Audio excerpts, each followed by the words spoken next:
Hello दोस्तों, आप सभी का आरवी क्लासेज में स्वागत है। दोस्तों, कुछ साइंटिस्ट जिन्होंने पूरी दुनिया की तकदीर बदल दी, ऐसे कुछ साइंटिस्टों की चर्चा करेंगे आज हम। जो साइंटिस्ट अपने फील्ड के महारथी हैं, जिन्होंने दुनिया में इतना बड़ा योगदान दिया, जिसके दम पर आज हम लोग बहुत कैलकुलेशन हों, बहुत चीज़ें हैं जो हम आसानी से सॉल्व कर सकते हैं, आसानी से हम उन्हें देख सकते हैं, आसानी से हम उन्हें चला सकते हैं। तो दोस्तों, देखते हैं ऐसे कौन से साइंटिस्ट हैं। वन बाई वन एक एक करके हम उनको समझेंगे। तो पहले साइंटिस्ट हैं दोस्तों हमारे जी मार्कोनी। तो दोस्तों, जी मार्कोनी जो साइंटिस्ट हैं वो हमारे इटली के हैं। इन्होंने सन 1888 में 1888 में रेडियो तरंगें, जिन्हें हम रेडियो वेव्स बोलते हैं, उनकी खोज की। और साथ में इन्होंने वायरलेस टेलीग्राफी एंड वायरलेस जो मैसेज होते हैं उनको भेजने की पद्धति का आविष्कार किया था।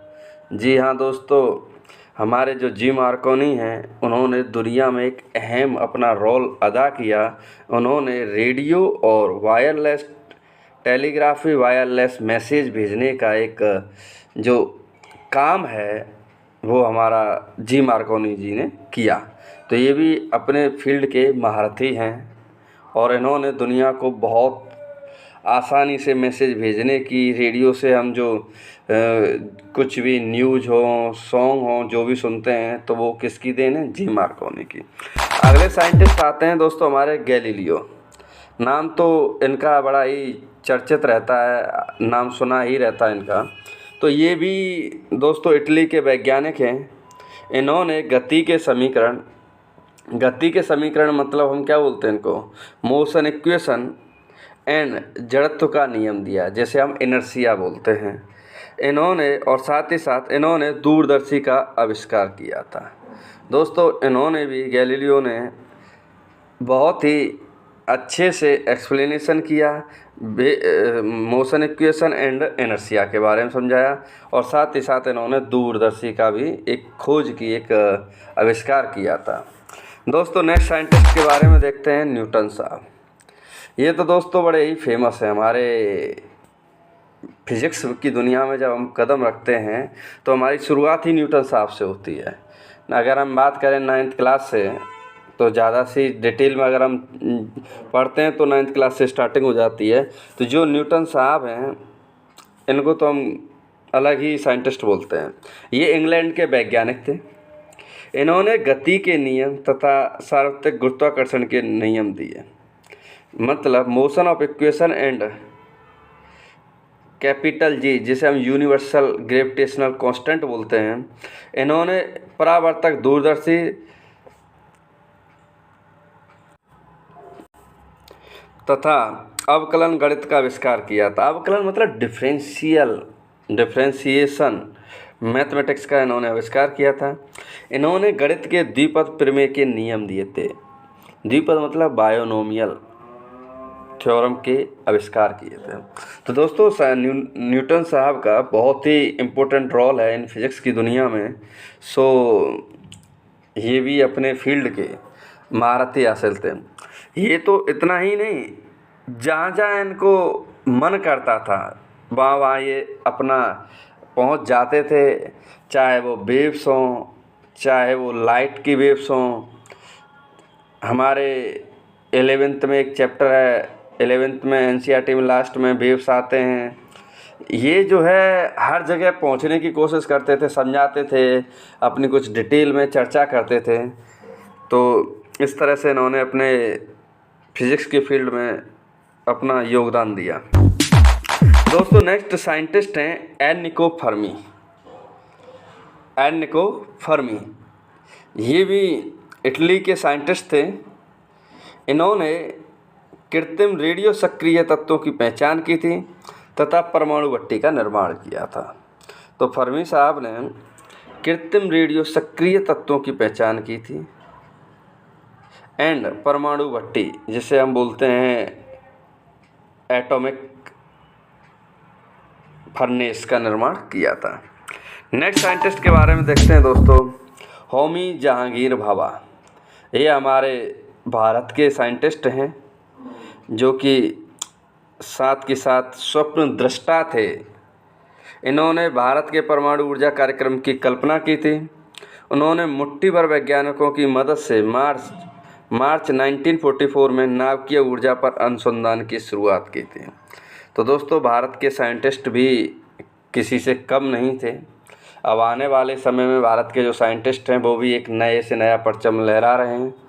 तो आप देखेंगे कि आने वाले समय में जो आने वाला समय होगा उसमें भारत के साइंटिस्टों का बहुत बड़ा अहम रोल होने वाला है। नेक्स्ट साइंटिस्ट के बारे में दोस्तों चर्चा करते हैं, जगदीश चंद्र बसु। ये भी हमारे भारत देश के हैं। इनका नाम है डॉक्टर जगदीश चंद्र बसु। भारत के प्रसिद्ध वैज्ञानिक थे। इन्होंने भौतिकी, जीव विज्ञान, वनस्पति विज्ञान, पुरातत्व का गहरा ज्ञान था। वे ऐसे पहले वैज्ञानिक थे जिन्होंने रेडियो और सूक्ष्म तरंगों की प्रकाशिकी पर काम किया। तो पहले साइंटिस्ट दोस्तों देख सकते हैं आप, इसमें फर्स्ट साइंटिस्ट थे हमारे पूरे विश्व के जिन्होंने रेडियो एंड सूक्ष्म वेव्स, जिन्हें हम मिनी वेव्स बोल सकते हैं, कि प्रकाशिकी पर काम किया था। एंड नेक्स्ट साइंटिस्ट देखते हैं दोस्तों हम लोग,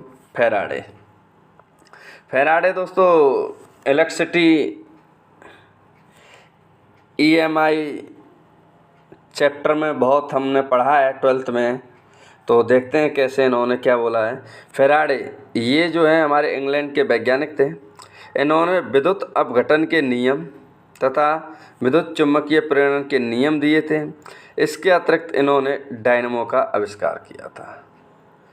दोस्तों इन फैराडे साहब का भी बहुत बड़ा इम्पोर्टेंट रोल था हमारी फिज़िक्स की दुनिया में, और फिज़िक्स की दुनिया के साथ साथ पूरे विश्व में एक जो बदलाव लाना था तो उसमें भी इनका बहुत बड़ा योगदान था। जो डायनेमो एक सबसे बड़ा उदाहरण है, एंड EMI है विद्युत अपघटन के नियम जो इन्होंने दिए। नेक्स्ट साइंटिस्ट के बारे में देखते हैं दोस्तों हम लोग, अल्बर्ट आइंस्टीन। दोस्तों इनका चेहरा तो बड़ा फेमस है। अल्बर्ट आइंस्टीन जर्मनी के वैज्ञानिक थे। इन्होंने आपेक्षिकता का विशिष्ट तथा व्यापक सिद्धांत दिया था। इन्होंने प्रकाश विद्युत प्रभाव की व्याख्या की थी। इन्होंने द्रव्यमान तथा ऊर्जा की तुल्यता को प्रतिपादित किया था। इसके अतिरिक्त उन्होंने द्रव्यमान क्षति का पता लगाया और फोटोन की खोज की। दोस्तों इन्होंने सबसे बड़ी चीज़ जो डिस्कवरी की थी वो फोटोन की डिस्कवरी की थी। एंड इन्होंने एक नया कंसेप्ट दिया था कि E बराबर mc²। जो E है वो हमारा एनर्जी है, m है हमारा मास। तो उन्होंने बोला जो मास है वो भी एक एनर्जी की फॉर्म में काम करेगा। तो ये जो खोज की थी इनका नाम था आइंस्टीन साहब। तो नेक्स्ट साइंटिस्ट के बारे में देखते हैं दोस्तों हम लोग, हाइजेनबर्ग। ये जर्मनी के वैज्ञानिक थे। इन्होंने क्वांटम यांत्रिकी का निर्माण किया और अनिश्चितता का सिद्धांत दिया। तो दोस्तों क्वांटम फिजिक्स का निर्माण किया था हाइजेनबर्ग ने और अनिश्चितता का सिद्धांत दिया था, जैसे हम प्रिंसिपल ऑफ अनसर्टेनिटी बोलते हैं। तो ये जो कंसेप्ट दिए ये किन्होंने दिए, हाइजेनबर्ग ने। नेक्स्ट साइंटिस्ट की जब हम बात करते हैं तो नेक्स्ट साइंटिस्ट आते हैं हमारे डी ब्रोगली। ये फ्रांस के वैज्ञानिक थे। इन्होंने द्रव्य तरंगों की भविष्यवाणी की थी तथा द्रव्य की द्वितीय प्रकृति का प्रतिपादन किया था, जिसे हम बोलते हैं ड्यूअल नेचर ऑफ मैटर। याद आया हो शायद आपको, 12th क्लास में पढ़ते हैं तो ड्यूअल नेचर ऑफ मैटर। तो ये खोज की थी डी ब्रोगली साहब ने।